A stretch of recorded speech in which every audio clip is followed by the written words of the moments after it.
नमस्ते।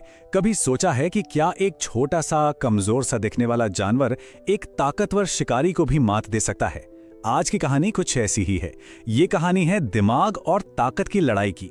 तो चलिए देखते हैं कि इस जंग में आखिर जीत किसकी होती है।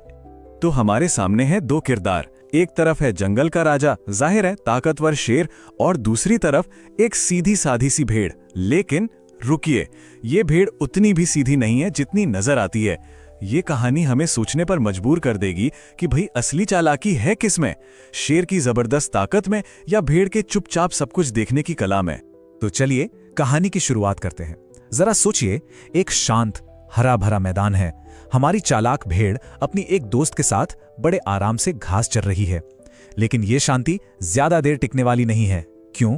क्योंकि पास की झाड़ियों में एक भूखा शेर छिपा है और उसके दिमाग में एक बहुत ही खतरनाक प्लान चल रहा है। अब देखिए, शेर सीधे सीधे हमला नहीं करता, नहीं, वो बहुत चालाक है। वो इस्तेमाल करता है अपनी मीठी मीठी बातों का।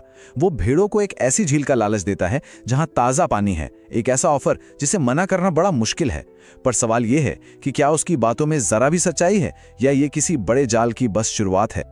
और यहीं से कहानी में आता है पहला ट्विस्ट। हमारी जो चालाक भेड़ है ना, उससे शेर पर थोड़ा शक हो जाता है। वो जानती है कि भाई शिकारियों पर ऐसे ही भरोसा नहीं करना चाहिए। लेकिन उसकी दोस्त, वो प्यास से इतनी परेशान है कि शेर के वादे पर यकीन करने के लिए तैयार हो जाती है। ये बस एक छोटा सा फैसला था, लेकिन इसके नतीजे बहुत बहुत बड़े होने वाले थे। और हुआ भी वही जिसका चालाक भेड़ को डर था। उसकी दोस्त कभी वापस नहीं आई। एक पल का भोलापन, एक पल की कमजोरी, और उसकी कीमत बहुत भारी पड़ी। शेर का वो मीठा वादा असल में एक जानलेवा जाल था, और बेचारी भेड़ ने इसकी कीमत अपनी जान देकर चुकाई।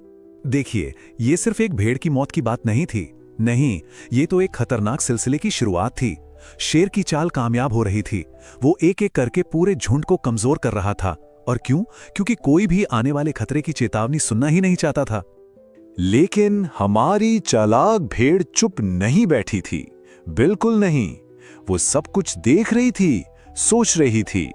उसने शेर की मीठी मीठी बातों और अपने दोस्त के गायब होने के बीच का कनेक्शन जोड़ लिया था, और उसे वो भयानक सच समझ आ गया था जिसे बाकी सब भेड़ें अनदेखा कर रही थीं। पूरे 10, सोचिए, सिर्फ एक महीने के अंदर 10 भेड़ें गायब हो गईं। ये कोई इत्तेफाक नहीं हो सकता था।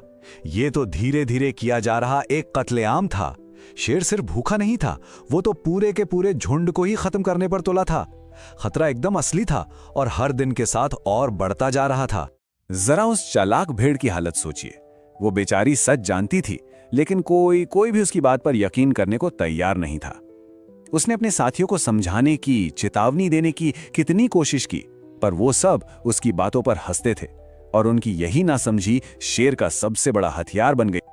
और बस तभी उस चालाक भेड़ ने ठान लिया कि अगर कोई और कुछ नहीं करेगा तो वो खुद करेगी। अब सिर्फ देखते रहने या चेतावनी देने का वक्त नहीं था। नहीं, अब एक्शन लेने का टाइम था। अब वक्त आ गया था कि शिकार खुद शिकारी बन जाए। उसका प्लान था तो सिंपल लेकिन बहुत जबरदस्त। पहला कदम, एक बहुत गहरा गड्ढा खोदो। दूसरा कदम, उसके नीचे आग जलाओ, खूब सारी आग। और तीसरा, उस गड्ढे को ऊपर से घास फूस और नरकड़ से ऐसे ढक दो कि लगे जैसे वो मजबूत जमीन है। यह सिर्फ एक जाल नहीं था, यह शेर के लालच और घमंड को उसी के खिलाफ इस्तेमाल करने का एक नायाब तरीका था। और अब पासा पलटने वाला था। भेड़ ने शेर की सबसे बड़ी कमजोरी पकड़ ली थी, और वो कमजोरी उसकी ताकत नहीं बल्कि उसका बेहिसाब लालच था। और वो बस उसी कमजोरी पर वार करने वाली थी जहां चोट सबसे गहरी लगे।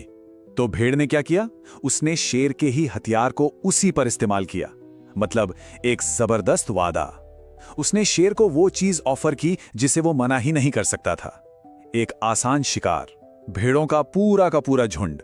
ये एक तरह की दिमागी जंग थी। बिल्कुल। अब यहां देखिए, दोनों के मकसद कितने अलग हैं। एक तरफ है भेड़ जो अपने झुंड को बचाना चाहती है, अपने समुदाय की रक्षा करना चाहती है, और दूसरी तरफ है शेर जिसके दिमाग में सिर्फ लालच है, बेलगाम लालच। और अक्सर होता भी यही है ना? लालच किसी की भी सही गलत सोचने की ताकत छीन लेता है। और बस शेर जाल में फंस ही गया। वो अपनी जिंदगी की सबसे बड़ी दावत के सपनों में इतना खोया हुआ था कि उसे अपने पैरों के नीचे का खतरा नजर ही नहीं आया, और देखते ही देखते एक ही पल में जंगल का राजा एक मामूली सी भेड़ की अक्ल के आगे हार गया। तो आखिर में जीत किसकी हुई, ताकत की या दिमाग की? ये कहानी हमें एक बहुत जरूरी सबक सिखाती है, अपने दुश्मन को पहचानो। देखिए, भेड़ ने शेर की ताकत से सीधी टक्कर लेने की कोशिश नहीं की, नहीं, उसने उसकी कमजोरी को समझा, जो थी उसका लालच, और बस उसी का इस्तेमाल किया। तो भेड़ का सबसे बड़ा हथियार क्या था?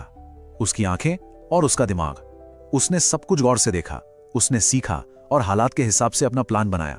उसने अपने दोस्तों के साथ जो हुआ, उनकी दुखद गलतियों से सबक लेकर उसे एक जीत की स्ट्रैटेजी में बदल दिया। यही तो है चीजों को गौर से देखने की, ऑब्जर्व करने की असली ताकत। उस दिन के बाद पूरा का पूरा झुंड ही बदल गया। उन्होंने 2 बड़े कड़े सबक सीखे थे। पहला कि किसी शिकारी की मीठी मीठी बातों में कभी नहीं आना है, और दूसरा कि जब कोई समझदार दोस्त कोई सलाह दे, कोई चेतावनी दे, तो उसे ध्यान से सुनना चाहिए। कभी कभी जो आवाजें सबसे शांत होती हैं, वही सबसे जरूरी बातें कह जाती हैं।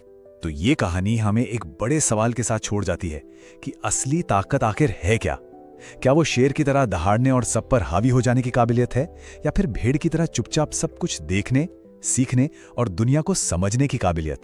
शायद असली शक्ति वो नहीं है जो दिखती है, बल्कि वो है जो समझी जाती है। सोचिएगा जरूर।